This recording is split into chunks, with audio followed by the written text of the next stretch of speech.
20,000 kilometre ज्यादातर आदमी पूरे जीवन में उतना ना चलले हुई जितना हमने के निकलल बनी जा।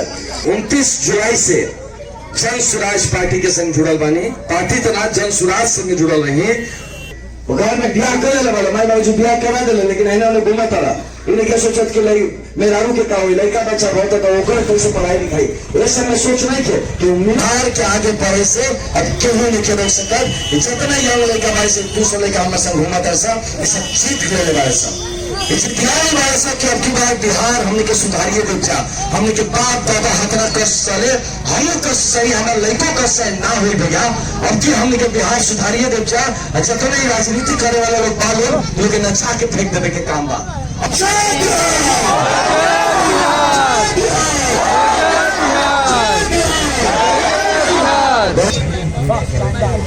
ये बहुत कम आदमी हुई जो पूरा जीवनों चलत रही तो 20,000 किलोमीटर ना जाए। 20,000 किलोमीटर ज्यादातर आदमी पूरे जीवनों में उतना ना चलले हुई जितना हमने के निकलल बनी जा। जितना है लड़का देखत नहीं जा रहा कैसे बाइक बा करीब 200 लड़का हमने के संगे बानी जा। जितना लड़का लोकत निकलल बा लोग ये पैसा देकर भाड़ा वाला ना हो लोग जाके पूछी के लोकत कैसे कोना में जाके पूछी उड़िया के अपन कहानी बताइए। ये लड़का उससे हमने संग जुड़ल बा लोग के लोग के लागत आ कि अगर हमने के 20,000 किलोमीटर की यात्रा पूरा करब जा। ऐसे ही जैसे रोआ गांव में आई बनी ऐसे ही गांव में अगर बिहार के जाके ये बात अगर बता सकी जा अब बिहार के अगर जनता हमने के साथ दे सके तो हो सकेला कि हमने के तकदीर बदल जाए, बिहार के तस्वीर बदल जाए। जब बिहार बदली व्यवस्था बदली एक बेहतर व्यवस्था जो स्थापित कर सकता नहीं जा जितना लोग के संगे निकले वाले लोग इस सबके जीवन सेट हो जाए। खाली ये लोग के जीवन ना सेट हो इनका परिवार भी गरीबी से निकले के रास्ता पा सकता। अगर बिहार बढ़ी साचो बिहार अगर बढ़ी तो सबके घर बढ़ी तबे बिहार बढ़ी। खाली लालू जी के परिवार बढ़े से बिहार ना बढ़ी, खाली नीतीश जी के बढ़े से मोदी जी के बढ़े से अदानी अंबानी के बढ़े से बिहार ना बढ़ी। रोवा घर में लड़का के नया कपड़ा ना मिली, अदानी के फैक्ट्री लगी तो राउर लड़का के कपड़ा ना मिली उनमें से। यह बात समझे समझावे खातिर आई बनी। हमारा नाम आनंद है, बक्सर के हैं, IPS अधिकारी रहे। नौकरी हम रिजाइन कर देनी छोड़ देनी और सुनले हुए बक्सर से लोकसभा चुनाव लड़ने रहे। एगो सुनले हुए एगो IPS अधिकारी आयल बारे नौकरी छोड़ के जो बक्सर से चुनाव लड़ लिया भाजपा उनका चलते हार गए। जरा जोन लागल हुए लागे लेकिन बात में हम काहे नौकरी छोड़ के आई नहीं है, चुनाव लड़ना ही नहीं है और कहाँ 20,000 किलोमीटर जाते नहीं हो बताए रुको तू। तो हमने के जो नौकरी छोड़ के भैया पूछने कब से जुड़ल बानी। हम 2024 के 29 जनवरी हम फाइनली सर्विस से रिलीज हुई है। हम रिजाइन करी तो 29 जनवरी के बाद से हम निर्दलीय चुनाव लड़ रही, निर्दलीय बक्सर से चुनाव लड़ रही और हम 29 जुलाई से जन स्वराज पार्टी के संग जुड़ल बानी। पार्टी तो ना जन स्वराज संग जुड़ल रही। पार्टी तो बनल है 2 अक्टूबर के और पार्टी बनावे में रोला हमरा जैसन 1 करोड़ आदमी संगे आके तब पार्टी बनौले। अब वो जाने तो नहीं जन स्वराज पार्टी के नाम सुनले बानी सब है। अच्छा सब लोग सुनले हो तो प्रशांत किशोर जी के नाम सुनले हो। हाँ राउरे लड़का हमन रोहतास के यही जिला के हवे तो पार्टी जो बा राउरे जिला के हो यही का शाहबाद के पार्टी है। इसे घर के बात बा हम यही के राउर लोग करे न हो शाहबादी में हुई हम अब भोजपुरी में बतियावत रही ऐसा सरकार हुई घर के पार्टी घरे के भाषा घरे के लड़का और घर के बारे में बात करता। ऐसे में हमने के ये पार्टी बनावले बनी जा यही सोच के कि अपना साल से रुआ सब चाहे जदयू के वोट दी, चाहे राजद के वोट दी, चाहे भाजपा के वोट दी, चाहे कांग्रेस के वोट दी, चाहे माले के वोट दी। विधायक तो बदले तारे, विधायक के बड़ बड़ घर बन जाता, गाड़ी किना रहता, लड़का के किस्मत नहीं बदलत। खुद गाँव में देखिए जवान लड़का वाले सा नौकरी खोजे चलता है सब। अब थोड़ा पहले आ जाएगा लड़का मिले हम लोग घबरा तो कहा था लोग सोची बेचारन के हताश करता बारे से लड़का सोचला कि नेताजी भेटाइल बारे यही में कुछ दबा लिया। अब ये ना हमने के समाज ऐसा हो गल बका करे ऐसा हाल कर दिली बा हमने के बेहाल हाल बा तो का कहता लड़का कि सर वो काम करी ना लोग आईपीएस अधिकारी नहीं पर हमने के 50-60 गो लड़का बा तो व्यवस्था करा दी हमने के साथ देव जा। हमने देखा बाबू इनो हमने के जन मेहनत करते या तू बैठल बैठल जे खाए के जन धंधा वाला कि मिलल वाले नेता चल इनका के लपेट ली पहले तू बनाओ सरकार अपन सरकार बनाओ तब तू हक से मांगिया। अभी हमने खुद मेहनत करता नहीं जा और तू लाते तारा हमारे ऊपर खुद करे के नहीं कुछ खाली ऐसे घुमा ताश खेलो तारा इना के घर में बुजुर्ग सुतल बा कुछ कभी सोचल जाओ वो घर में ब्याह कर ले वाला माई बाबूजी ब्याह करा दे लेकिन इन्होंने घुमा तारा इन्हें क्या सोचत कि मेहरारू के का हुई लड़का बच्चा बहुत तो ओकर कैसे पढ़ाई लिखाई ऐसे में सोच नहीं थे कि मिला था तो ओकर से 50 रुपया कैसे वहीं ठेली जा यही पर ध्यान चलता था। गलत बात बा लो ये समाज कैसे हमने आगे बढ़ी अगर केहू राजनीति ना करे रुआ संगे सही मायने में और गाइड करे आए हम एगो बड़ भाई की तरह गाइड करे आई बड़ी लड़कन के खुद हम आईपीएस अधिकारी रही जब यूपीएससी की परीक्षा हम पास कर सकता नहीं 5 को जिला के हम एसएसपी रही 5 को जिला के हम एसपी रहे तो अगर इतना कुछ कैले बने सफलता के जानत नहीं कैसे सफल हो जाला कैसे काम कर जाला तो हम ही लोगों को समझा सकते कि सफलता के रास्ता कैसे सफल हो सकता जीवन में। यह प्रयास यह समझावे के चेष्टा बा 20,000 किलोमीटर के चले थे। अब वो जो पूछत लगे भैया तो 20,000 किलोमीटर चला के जइबो कहाँ तो चाहे कहीं ना बिहार में घूमो बिहार में कौन जिला बा केकरा पता बा हाँ जोर से बोला देखिए लड़का के मालूम बा बताइए लड़का में बात दम बा लेखन में लेकिन जब एक बढ़िया और बढ़िया पढ़ने के अवसर ना मिले तो हतना जानियो के क्या कली है स्कूल एजा के स्कूल में पढ़ के आईएएस आईपीएस बनल तो हमरा लगता इतना आसान नहीं थे एक आदि कोचिंग करे के पड़ी तो खातिर बड़ा स्कूल जाए के पड़ी तो ये सब खातिर रोवा सब के लड़का सुनो बेटा तो लोग अगर सुनो अगर बनेगा बड़ा अफसर बनेगा बात तो से पूछा था इन सब गार्जियन से कि सब लोग कोचिंग वोचिंग करा के 5-10 लाख रुपया घर में रख ले तो सबके घर में तो रुपये करीब 5-10 लाख रुपया कम से कम मान लो 10 लाख रुपया सब लोग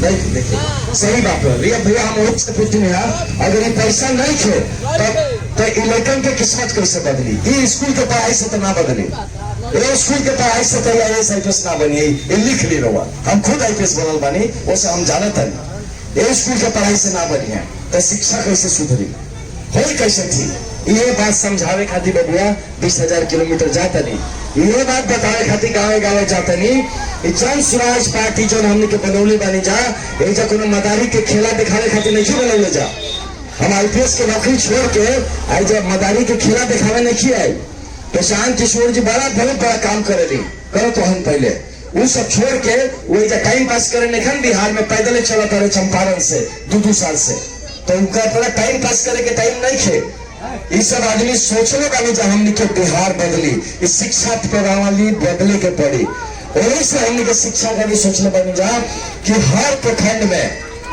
चला बबुआ सुना तार छोट ए बाबू सुनना बेटा अच्छा सुनो बात सुना रहते तारा मोटरवा छीन ले हम खा लेते सुनी तो जन स्कूल बा जन स्कूल और बेहतर कैसे हो सकेला जन स्वराज पार्टी एक हाथी सोचता एक हाथी प्रयास करता एक खातिर काम करता कि जैसे मान ली कि बड़ा जो स्कूल है नेतरहाट स्कूल के हमने के उदाहरण देवे नहीं जा कि नेतरहाट के स्कूल एगो बहुत बढ़िया स्कूल बा करीब 5,000 बच्चा एक संगे पढ़ेला और उसके लगभग हर बच्चा जीवन में सफल होला और समय स्कूल एगो हर प्रखंड में कम से कम शुरुआती तौर पे बनावल जा सकेला।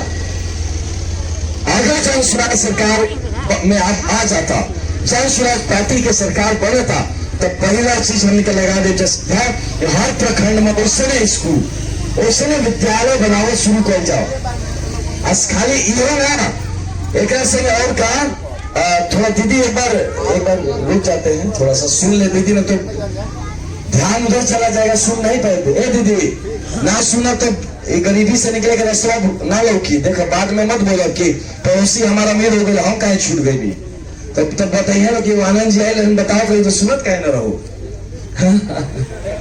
सुनी बच्चा सुन ली बात सुन ली तो ऐसे में एगो स्कूल बनाने के व्यवधान होता है दीदी सब घर में जो छोट बच्चा बारे सा सोचा तो नो कि भाई हमारे लगे तो पैसा नहीं थे कि हम भेजी बढ़िया प्राइवेट स्कूल में अब हम कहा तो नहीं रहा कि जन स्वराज की सरकार आई तो स्कूल के बढ़िया बना दिए। तो बोले बबुआ तार स्कूल बने में 4 साल 5 साल लगी, तो हमारा लड़का बड़ ना हो जाये। तो व्यवस्था का बा बताओ, अभी के का व्यवस्था बा? तुरंत का मिली हमरा? तो तुरंत ई मिली कि जैसे हमने के सरकार में आवत नहीं जा, हर बच्चा के बेहतर पढ़ाई की जिम्मेदारी जन स्वराज पार्टी की सरकार ली। कैसा कि जो सबसे बढ़िया विद्यालय बा, प्राइवेट स्कूल बा, में अपन बच्चा के भेजी। हमने कहा अगर सरकारी स्कूल में पढ़ाई नहीं खे तो रउआ नजर में जौन स्कूल सबसे अच्छा बा वो में रउआ अपन बच्चा के भेजी। तो बोले पैसा कहाँ से आई? फीस बा 3000 भाई, कैसे भी आई?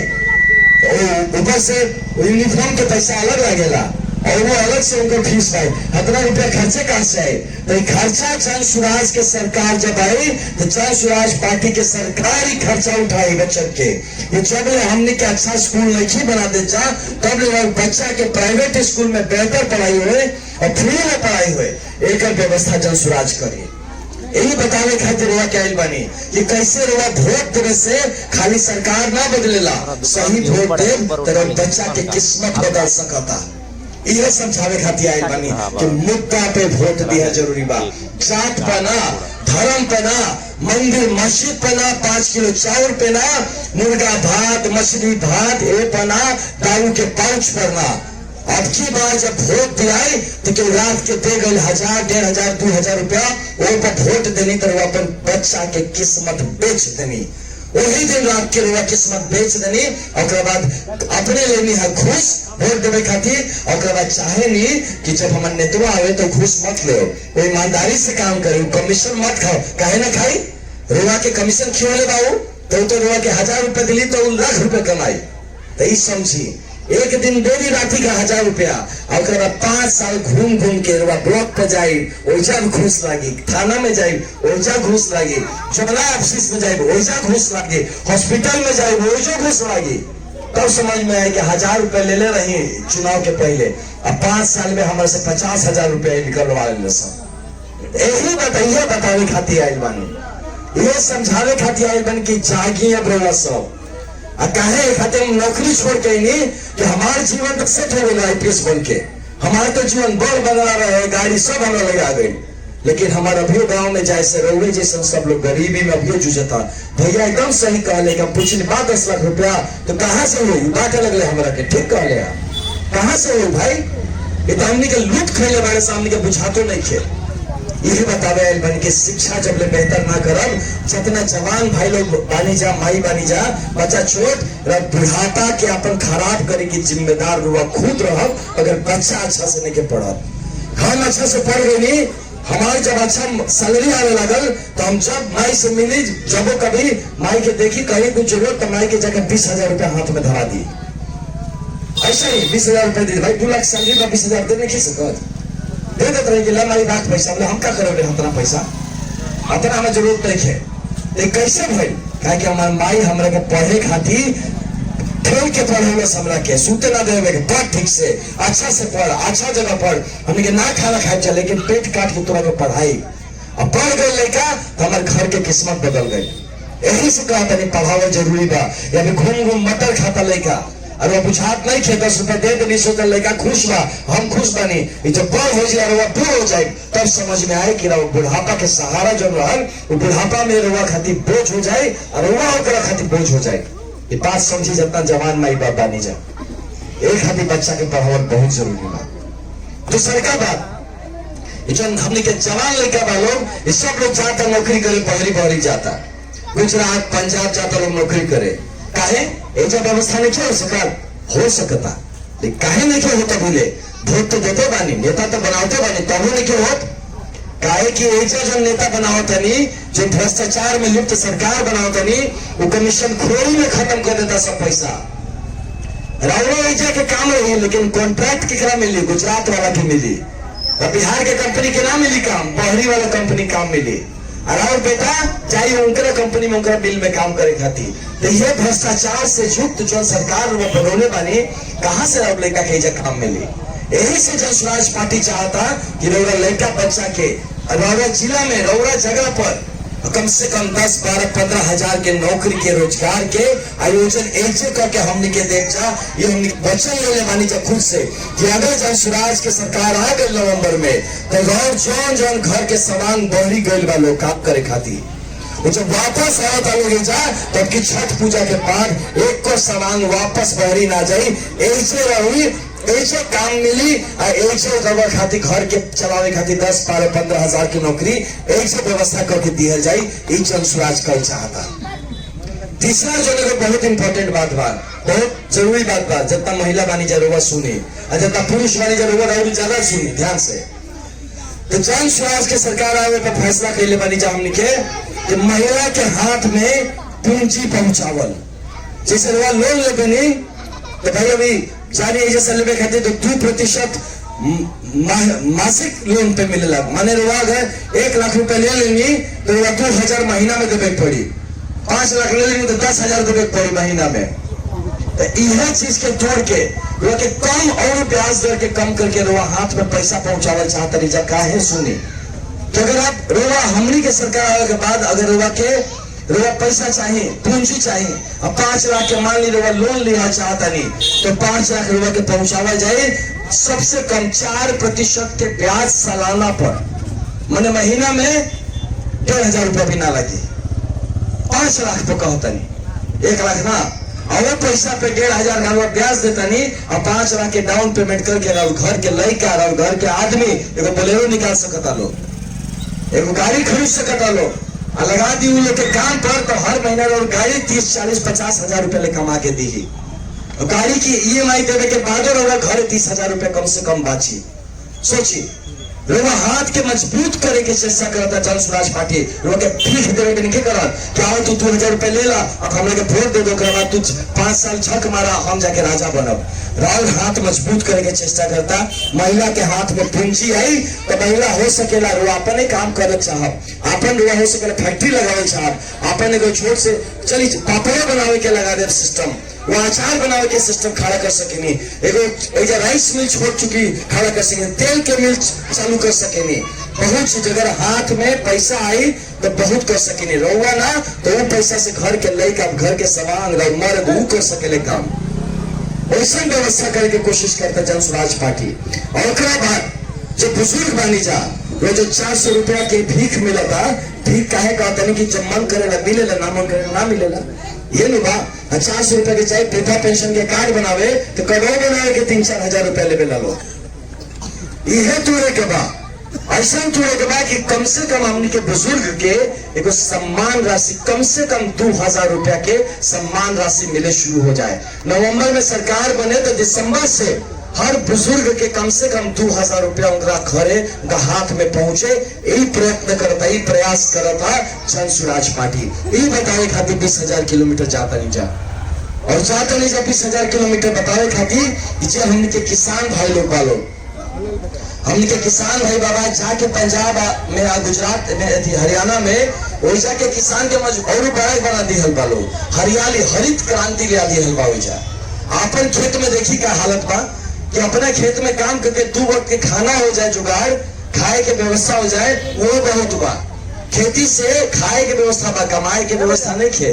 ये खेती करके वो घर बना ले, गाड़ी कीन ले, लड़का के बढ़िया कपड़ा लत्ता कीन ले, एक व्यवस्था खेती से ना हो।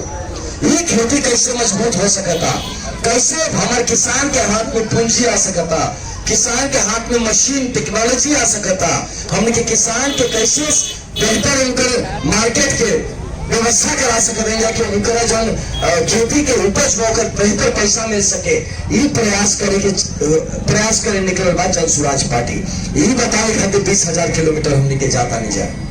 यह जो 5 गो चीज बतौनी है भाई गरीबी तो बा लेकिन निकलब कैसे। हर बार केहू ना केहू के वोट देते बानी, राहुल भाई विधायक बनते बाड़े और सांसद बनते बाड़े, लेकिन किस्मत नहीं के बदलत। काहे नहीं के बदलत, गरीबी के जाल काहे नहीं के टूटत, काहे कि रुआ के गलत बात पर वोट देता नहीं। हम आदमी के गलत नहीं बोलत कोनो, हम विधायक का सांसद के नहीं रलियावत कहा तनी मुद्दे गलत बा। रुआ जात के नाम पे केहू आके वोट दे दी, एक जात के हौसला एक जात एक संगे होकर लोग हम जात एक संगे होता, ये सब फालतू चीज चलता हमने के समाज में। हर धर्म एक संगे हो जाता हमने के मार दे हिस्सा डरवा की तरह से वोट लिया था। चाहे केहू करे, केहू ऐसे राजनीति करे, केहू राजनीति और बच्चा के नाम पर राजनीति के नाम नहीं कैले। आज में केहू ने खेरवा से बात कैले कि हमने के अगर आवत नहीं जाते बच्चा के भविष्य कैसे बेहतर कर सके जा, इनका पढ़ाई की जिम्मेदारी लेने के बात करता नहीं जा। कोई झूठा गारंटी नहीं दे कि हम तरह गारंटी देता नहीं है कर दे, कोई झूठा गारंटी ना, जिम्मेदारी लेता नहीं जा। एक हमनी के जिम्मेदारी लेता नहीं जा कि बच्चा के पढ़ाई की जिम्मेदारी हमनी के जिम्मेदारी हुई। हम इस जिम्मेदारी लेता नहीं जा कि महिला के हाथ में बता पूछ गया कि महिला के हाथ में पूंजी पहुंचे ताकि उससे हमने के परिवार जो लोग गरीबी से निकले। इस जिम्मेदारी लेता नहीं चाहे कि हमने के जो लड़का जो यूथ यंग लड़का बारे युवा बारे लोग इन लोग के 10, 12, 15 हजार की नौकरी की व्यवस्था घर के लगा ही कर जाओ ताकि परिवार मत टूटे। हमने के जिम्मेदारी लेता नहीं जा जिसे बुजुर्ग भाई का पेंशन का सम्मान राशि कम से कम 2000 हो सके। और वो कैसा कि जैसे हम जो खड़ा होकर गाँव में आके वोट के बात कर सके नहीं, तो जब काम हुई तो विधायक जाके काम नहीं करा सकत। अगर हम ऐसा ने पहुंच सकते नहीं तो भैया वृद्धा पेंशन भी तो लेके जा सके नहीं, रोना कहे दौड़ भेजे हमने ये व्यवस्था करे निकल बनी जा निकले भाई जब व्यवस्था करे किसान के कि किसान कैसे कमाई बेहतर हुई और कैसे हमने के गांव हमने के घर गरीबी के चाल से बाहर निकले। यही 5 को व्यवस्था लेके आए बनी जा। लेकिन ये करे खातिर सबसे पहला चोट जो ना चीज को करे के पड़ी वो भ्रष्टाचार। अगर उन्हें भ्रष्टाचार आ गए तो यह पाछो ना हुए। तो सबसे पहले जो कूटे के बाद वो भ्रष्टाचार के और भ्रष्टाचारी के। हम खुद IPS अधिकारी रहल बानी, SP रहल बानी और कैले बानी भैया इसे हवा में नहीं बोला। 5 को जिला के चलौले बानी, एगो दूगो ना 5 को अलग अलग जिला चलौले बानी और 5 को जिला चला के जो अनुभव कैले बानी यही खातिर तक दम से बात हम बोल सकता नहीं। हवा में बात देखी करा कर के आये बानी तब कहता नहीं कि कर सके नहीं। फिर जिले में कल नहीं जा कि राज्य में करब जा। बिहार के आगे बढ़े से अब केहू नहीं खेल सकत। जितना यंग लड़का बाई से 200 लड़का हमारे संग घूमा था सब ये सब जीत ले बारे सब दिलाई बारे सब कि अब की बार बिहार हमने के सुधारिए देख जा। हमने के बाप दादा हतरा कष्ट चले हम कष्ट सही हमारे लड़कों कष्ट ना हुई भैया। अब की हमने के बिहार सुधारिए देख जा। जितना ही राजनीति करे वाले लोग बालो लोग नचा के फेंक देवे के काम बा। अब की बिहार के लड़का चले सब, अब की बिहार के महिला चले सब, अब की बिहार के बुजुर्ग के मार्गदर्शन में चली वैसा बिहार बनावे निकल बन जा। नेता के सरकार ना अब की जनता के सरकार बने चाहिए, जन स्वराज बने चाहिए, जनता के सुंदर राज बने चाहिए। इन्हीं लोग निकल बनी जा। अभी बताई कि जो हम जितना बात बोले के बात नहीं किया हम फिर बताओ तो नहीं।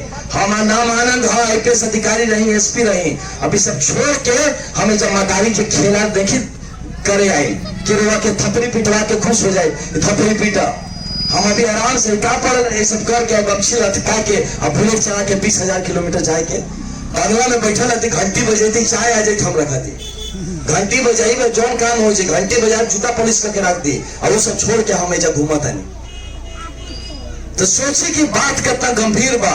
हमरा जैसे आदमी अपन नौकरी छोड़ जाकर जरा अपना माटी से प्यार बा, जरा बिहार से प्यार बा, जरा बात के समझ बा कि बिहार हमार जिम्मेदारी बा। हम न करे के आई के मद्रास से करे खाती के बम्बई से करे खाती हम क्यों करब जा।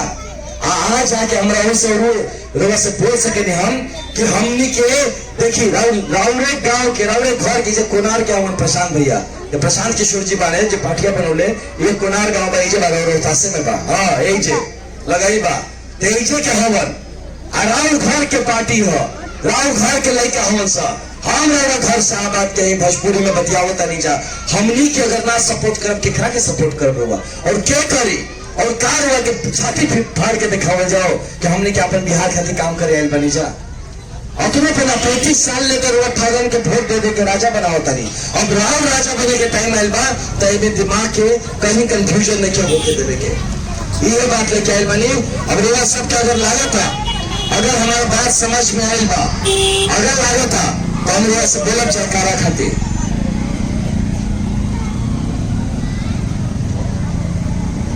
हाँ तो एक खातिर अगर रोगा लागत हम रोगा सबके लागत कि अगर ये सब चीज हो के चाहे रोगा लागत बेटा आप पूछे ना 20,000 किलोमीटर कहाँ जा रहे कहाँ जाएंगे। तो अगर आपको लगता है कि हाँ भैया आप लोग जाइए 20,000 किलोमीटर गांव गांव जाके ये बात कहिए। अगर रोवा लागत था कि हाँ तो हम लोग संघर्ष ठीक टॉपिक पे करत रहा, ये जरूरी बा, बदलाव जरूरी बा, समाज बढ़ल जरूरी बा, बच्चन के शिक्षा, युवा के रोजगार, बुजुर्ग खातिर हमने के पेंशन, महिला के हाथ में पूंजी, हमने के किसान के मजबूत बनाव जरूरी बा।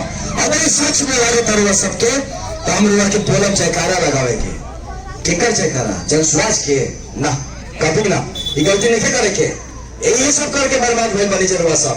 पार्टी के नेता के जयकारा लगा के ना बोलब जनस्वास्थ्य पार्टी के जयकारा लगावा, ये ना बोलब कि कोनो नेता के जयकारा लगावा, कहा भी माटी के जयकारा लगावा। ये माटी जेकरा पे हमने के खाना बनी जा, ये माटी जेकर खा तनी जा, ये माटी जहाँ हमने के समाज है जा, वो माटी के जयकारा लगावे के बाद अगर वह लागत है संघर्ष होके के चाहिए, अगर वह लागत है कि जनस्वास्थ्य पार्टी के मेहनत करे चाहिए, अगर वह लागत है कि बच्चन की किस्मत बदले के चाहिए, बिहार की किस्मत बदले चाहिए। लेकिन इसने पूनमो दीदी घूमा तरी संगे, पूनम दीदी ऐसे क्या नहीं, युवा लगा बड़ी पूरा तरह से हमने के पार्टी के स्टेट कोर कमेटी के मेंबर हो बड़ी पूनम दीदी, तो इसलिए कि रोज जैसे महिला बाड़ी सोच रहे बाड़ी कि ना ठीक है हमारे लड़का के क्यों संभाल ली, हमारे पति भाइयों का क्यों खाना बना दी, हम निकल तरी हमारे संग महिला सब बेचैन बाड़ी सोहनी खाते निकल बाड़ी, दीदियों चल तरी संगे। अगर वो लागत है कि सब दीदी के हमारा सब लेकर के मेहनत करे चाहिए, तो माटी के नाम पे एक बात हम बोला जय बिहार बोले के चाहिए, हमने के बोले चाहिए जय बिहार, तो हम कहें जय बिहार तो भाई शाहाबाद के क्षेत्र बाकी ना, शाहबाद के क्या शेर होने सब, तो एक बार कहे आनंद जी कहीं एक बार जय बिहार तो शाहबाद कही जय जय बिहार, 2 बार कही, कब कहेंगे ना जय बिहार कैसे जय जय बिहार। लेकिन एक पहले याद रहे कि हमने के जयकारा काहे लगाओ तनी चाहे, ये जयकारा लगा तनी चाहे बच्चन के भविष्य खातिर, महिला के सम्मान खातिर, बुजुर्ग के सम्मान खातिर, और हमने के किसान महान बने खातिर, युवा के रोजगार मिले खातिर। अगर इस सब बात माना था जकरा के मानत हो ऊपर वाला के, जकरा के जोनो धर्म के हुई, जोनो भगवान मानत हो, जोनो परम भगवान के मानत हो, काली जी के मानत हो, बजरंग बली के मानत हो, उनकर चिंता करी मन में, बच्चन के चेहरा याद करी, घर के बुजुर्ग के चेहरा याद करी, जितना यंग लड़का अपना जवानी याद करो, आपके सामने का भविष्य याद करो। और मिट्टी के लिए, अपने बिहार के लिए मेरे साथ जयकारा एक बार लगाइए। हम एक बार देखना चाहते हैं, एक बार देखा चाहता नहीं कि केकर हाथ उठा था, और देखा चाहता नहीं कि के सीरियस बा एक बात के लेके कि भविष्य बदले के चाहिए। हम कहिए एक बार जय बिहार तो 2 हाथ उठा के कह जाओ जय जय बिहार, 2 हाथ हवा में उठा के हमारे सारे मित्र जय बिहार,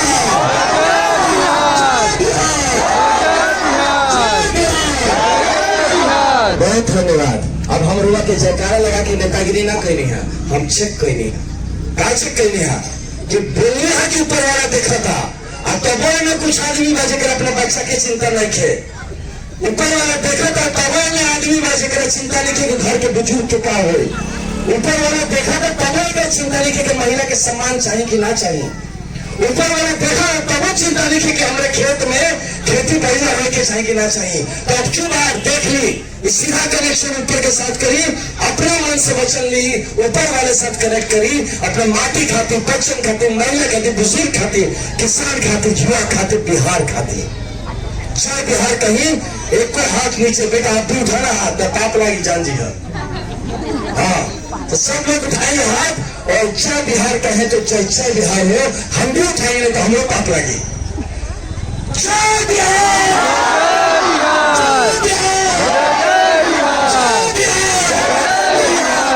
एक बात ऊपर वाला बात देखले बा, ये हमनी के संबंध है सीधा ऊपर से भइल बा। अब भरोसा राखी और बेटा है भाई है जा, हम फिर से कहता नहीं हाथरा बड़ नौकरी छोड़ के केवल गद्दारी या झूठ बोले न क्या आई, ईमानदारी से काम करे वाले बने जा, और बिहार बदल के दिखाए जा, वह साथ दे। जय बिहार, जय जय बिहार। बहुत धन्यवाद, बहुत धन्यवाद। ऐसे ध्यान नहीं कहे बतियाओ करने से, ऐसे बोला था सुनी बतिया है सच्ची बात सुनी ना।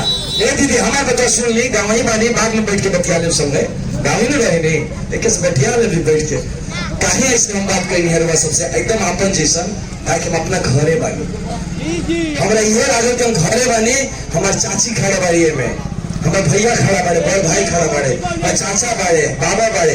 यही से देखिए दिल से बात करनी है, मन से बात करनी है। और मन से बात करनी वाली नेता वाला भाषण नहीं खी देवे, तो मन के बाद दिल के मजबूत करी, बच्चन खाती मजबूत हो जाए। रुआ सब जेकरों को वोट दी, लेकिन बच्चा खातिर वोट दे। बहुत सबके बहुत धन्यवाद। कोनो बात के बुरा नहीं माने के, छोट लड़का है, ठीक बा, रुआ सबके अच्छा छोट बाबा खातिर बड़ भाई है। जय बिहार। फिर से हाथ नीचे, फिर से वाह, शानदार, बहुत बढ़िया, बहुत बढ़िया, फिर मिलेंगे। भैया बच्चों के साथ